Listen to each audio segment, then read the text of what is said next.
Welcome back. We are covering number 4 of 25 inspirational stories to encourage you in your business journey. If you have experienced failure or if you are currently going through failure, I want to encourage you not to give up. That's the whole point of having this series, is to share stories with you of people who've struggled in their business career, or in life in some capacity, or in their, endeavor, whatever endeavor that they've, maybe be known for to have success. Most people find success after finding failure. So I want to encourage you not to give up, not to throw in the towel, right? It's okay to take a breath, yeah, and take a break and to rejuvenate yourself. But, again, this shouldn't be the last attempt for you, right? The final chapter has not been written. So I want to again encourage you, and hopefully these stories that I'm sharing are an encouragement to you. And before we get started, I want you to encourage you to click the subscribe button, click the thumbs up, and click the alert button.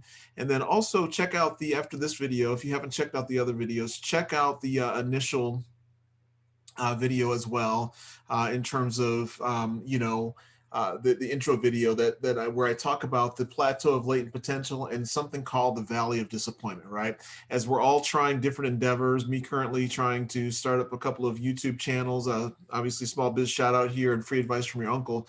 You have these set goals that you expect to happen and may not happen the way you think they will. And there's something called the valley of disappointment and I cover that, and I think it's a good listen as well. So we're going to go ahead and jump in and talk about number 4, Jeffrey Preston Jorgensen. And I did not know his birth name was originally Jorgensen, aka Jeff Bezos. So I think everyone knows who Jeff Bezos is. He kind of fluctuates at the top spot of the richest man or person in the world. And right now he was just recently overtaken by somebody else, which we'll get to. But he's done well for himself. And even though he's had what looks like a nothing but success, there's been struggles within his success, and that's what we're going to cover here. So we'll just cover a little background on him. Jeff Bezos was born on January 12th, 1964 in Albuquerque, New Mexico, to a 17-year-old mother and 19-year-old father. After his parents, Jacqueline and Theodore, divorced, his mother remarried Miguel Bezos, thus his last name, in 1968. And Miguel Bezos adopted Jeff, and that's where he got his last name, obviously. Bezos actually grew up in the Houston, Texas area, and Miami, Florida as well. And it was said that he's always had an interest in science and kind of thrived in that. His adopted father, Miguel, was actually an engineer also. So he actually, Bezos actually graduated from Princeton with a degree in electrical engineering. So he was actually on a road trip when he started. He came up with the idea to start Amazon. Driving from I believe it was New York to the West Coast there, and it was in 1983 when he came up with the idea, and it was originally named Cadabra. Which, again, I think that the Amazon is a pretty good name as well, but he actually named it Amazon after the Amazon River.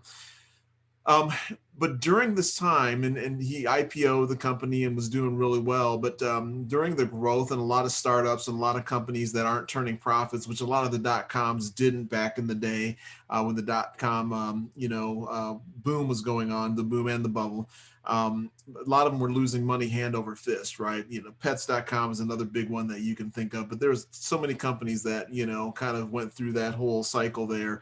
And Amazon was one of those. And back in 2002, with all the spending that they were doing and investing, and Bezos actually did quite a bit of investing in his company, right? But he actually got over levered, I think, and had to close some of his distribution centers in 2002 and lay off 14% of the company's workforce. So originally the company also was just started basically as an online bookstore to compete with Barnes and Noble, and others like that. So, but again, he had a much larger vision for the company. But with that vision, he also had several failed products, not only with the potential bankruptcy that the company faced, but internally he tried to found a video game a division that called Crucible that failed. Haven Healthcare recently failed as well. They shut that down. They wanted to compete with the healthcare industry.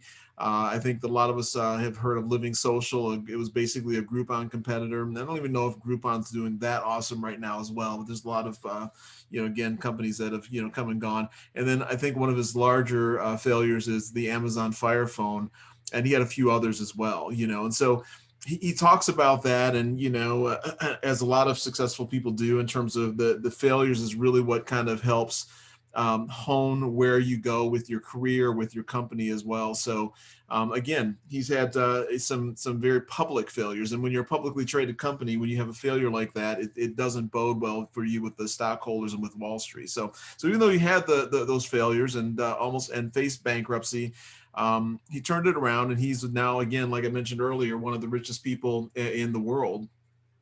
He has an estimated net worth of $200 billion as of August of 2020. And again, that could have gone up. He's done well. Amazon's done well as several companies who are basically thriving due to the health crisis that's going on. And I think he was just recently passed up by Elon Musk of Tesla and SpaceX as the richest person in the world. So anyway, again, there's going to be failures in your lives, in our lives. And, again, I want to encourage you not to give up. So that's going to do it. But before we go, I want to, again, ask you to do me a favor, hit the subscribe button, click the thumbs up, which is the like button, and also click the alert button so you're notified of future content. And feel free to share this video and the playlist, and check out the first video as well in the series. And we will talk to you at the next video.